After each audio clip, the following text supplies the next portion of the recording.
नमस्कार दोस्तों, हॉकफिट न्यूज़ में आप सभी का हार्दिक स्वागत है। दोस्तों, 26 जनवरी को लाल किले पर जो हुआ वो सब आप लोगों ने बहुत अच्छी तरह से देखा।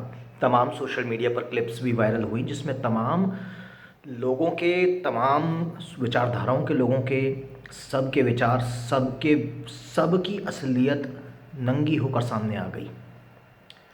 लेकिन एक बात जिस पहलू पर किसी ने ध्यान नहीं दिया, मैं किसी पहलू खान की बात नहीं कर रहा हूँ, मैं एक ऐसे पहलू की बात कर रहा हूँ जिस पर किसी ने ध्यान नहीं दिया। एक ऐसा मुद्दा जो लोग ऐसे ही इग्नोर कर देते हैं।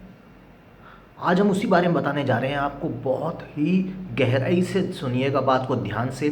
कमेंट में सबसे पहले जय जवान जरूर लिखें दोस्तों, क्योंकि आज देश के जो जवान हैं, चाहे वो दिल्ली पुलिस के जवान हों या चाहे सीमा पर खड़े हमारे जवान, इस देश के अंदर शांति और न्याय व्यवस्था और सुरक्षा को बनाए रखने के लिए अपने प्राणों की आहुति देते हैं और सदा उसके लिए तत्पर रहते हैं। इसमें कोई दो राय नहीं है। यदि किसी को भी कोई भी मुगालते में रहता हो, कोई भी व्यक्ति किसी भी गलत फहमी में हो, तो इस बात को भूल जाए कि बिना पुलिस के पूरा देश पूरी तरह अराजक हो जाएगा। ठीक है, तमाम लोग पुलिस पर भ्रष्टाचार के आरोप लगाते हैं। कहाँ नहीं है भ्रष्टाचार? हर विभाग में है, प्राइवेट कंपनियों तक में भ्रष्टाचार है। जो लोग प्रमोशन के लिए चमचागिरी करवाते हैं वो भी भ्रष्टाचार है प्राइवेट कंपनियों में। तो सबसे पहले कमेंट में लिखें जय हिंद और जय जवान लिखें। और आप लोगों को अब एक बात बता देता हूँ कि कुछ लोग ऐसे होते हैं जिन्हें खरोंच भी लग जाए ना, तो चाहे वामपंथी हो या चाहे कोई इंटेलेक्चुअल हो, उसके लिए भैया रोना धोना शुरू कर देंगे। लेकिन अगर वही लोग सुरक्षा बलों के जवानों की हत्या करने पर भी उतर जाएँ तो कोई उफ तक नहीं करेगा। क्यों? क्योंकि ये तो जवान है, ये तो पुलिस वाला है। इनके खिलाफ तो एक लोगों ने वैसे ही मानसिकता बना रखी है वामपंथियों ने। अब इसी दोगलेपन के खिलाफ दिल्ली पुलिस के जो कर्मचारी हैं, उनके सगे संबंधियों और पूर्व अफसरों का मोर्चा निकालना पड़ा है। गणतंत्र दिवस के अवसर पर ट्रैक्टर परेड के नाम पर अराजकतावादियों ने जो उपद्रव किया, उसके कारण 300 से अधिक दिल्ली पुलिसकर्मी घायल हो गए। किसी के कान पर एक जूं तक नहीं रहेंगी। तमाम जो तथाकथित किसान नेता बनते हैं, किसी के दिमाग पर एक जूं नहीं रहेंगी। कुछ लोगों ने अपना खालिस्तान का भी एजेंडा चलाया। सब ने देखा किस तरीके से धार्मिक झंडे का दुरुपयोग किया गया। और कुछ लोगों ने मिलकर पूरे सिख समाज को बदनाम करने का जो षड्यंत्र रचा, वो बेहद शर्मनाक है। कुछ लोगों ने तो ऐसी छवि बना दी जैसे सिख समाज के लोग ऐसे ही काम करते हैं, जबकि ऐसा नहीं है। सब जानते हैं इस बात को, लेकिन कुछ लोगों ने जानबूझकर पूरे समाज की छवि खराब करने की कोशिश करी। बेहद गलत काम किया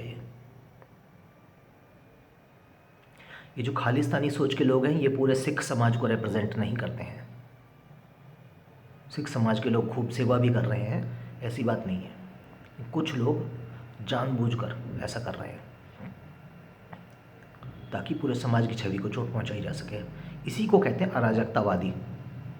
तो दोस्तों, जब 300 से भी ज़्यादा पुलिसकर्मी इस बलवे में घायल हो गए, लेकिन इसके बावजूद कुछ जो नीच किस्म के जो राजनेता हैं, वो उल्टे दिल्ली पुलिस पर ही निर्दोष किसानों पर क्रूरता ढाने का आरोप लगाते रहे।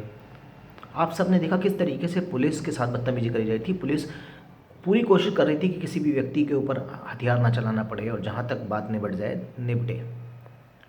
राजदीप नहीं कहूँगा, खाजदीप पैरदेसाई जैसे पत्रकारों से लेके पत्तलकार कहूँगा, मैंने नाम रख दिया राजदीप सरदेसाई का नया। खाजदीप पैरदेसाई, सर तो है ही नहीं, पैर ही पैर है इसका, सर होता ही नहीं है ऐसे आदमी का, दिमाग तो है ही नहीं।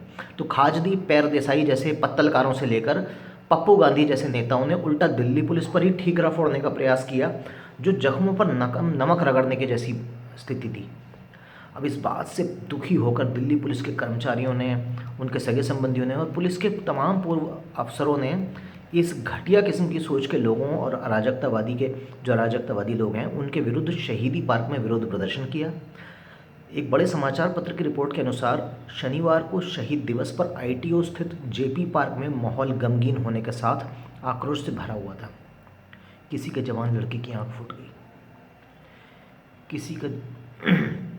किसी बेटी के बाप का हाथ में फ्रैक्चर हो गया, किसी के सिर में गंभीर चोटें आई हैं। मजाक नहीं है दोस्तों, ये पुलिस वालों का भी एक परिवार होता है और ये यहाँ पर आपके तिरंगे की सुरक्षा करने के लिए बैठे थे। आपके देश में 26 जनवरी का जो आपका लोकतंत्र का पर्व है वो आराम से मन सके, न्यायपूर्वक मन सके, इसके लिए वो लोग वहाँ खड़े थे। ज़रा किसी की हिम्मत हो तो खड़े होकर दिखाए।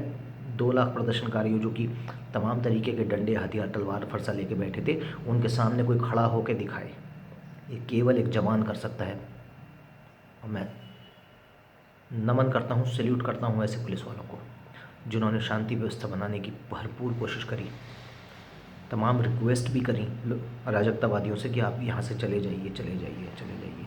फिर भी लोगों ने पुलिस वालों को नहीं बख्शा। आपने देखा किस तरीके से वायरल वीडियोज़ में पुलिस वालों को धक्का देकर अराजकतावादी किस्म के जो लोग थे, उनके चेहरे मोहरे, हाव भाव, वेशभूषा सब आपने देखी। मुझे कहने की ज़रूरत नहीं है कौन थे, क्या थे। वो सही मायने में आंदोलनकारी थे, किसान थे, वो अब सब जान चुके हैं। किसान फॉर्च्यूनर गाड़ी में नहीं घूमता है दोस्तों, किसानों का शोषण करने वाला घूमता है। मैं ये नहीं कह रहा कि फॉर्च्यूनर गाड़ी लेने वाला हर आदमी गलत है, लेकिन वो किसानों को का प्रतिनिधित्व नहीं कर सकते ऐसे लोग जिन्होंने खुद खेत में हल चला कर नहीं देखा हो।